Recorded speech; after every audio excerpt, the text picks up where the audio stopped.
How is AI technology being used as a reason for job cuts in 2026 tech layoffs?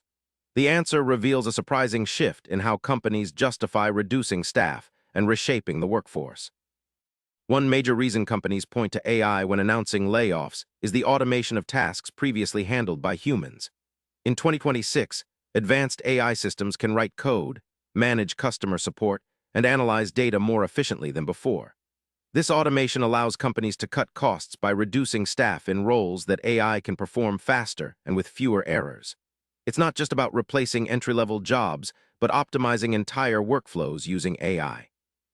Beyond automation, companies frame AI adoption as part of a broader business transformation.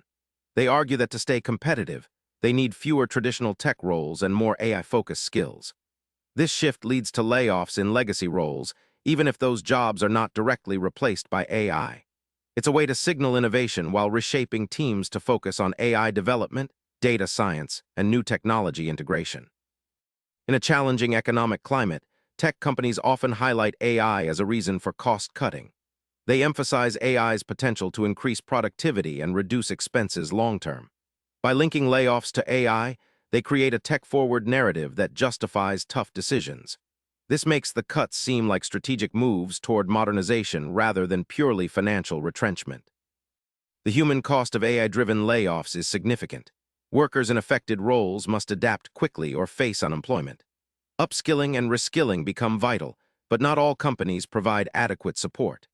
The rapid pace of AI adoption creates pressure on employees to pivot careers, highlighting a growing divide between AI-savvy talent and others. AI technology is reshaping the tech job market in 2026 in profound ways. It's not just replacing jobs, but driving strategic shifts and cost-cutting that ripple through entire workforces. Understanding this helps you see beyond headlines and prepare for the future. Hit subscribe for daily answers to questions you didn't know you had.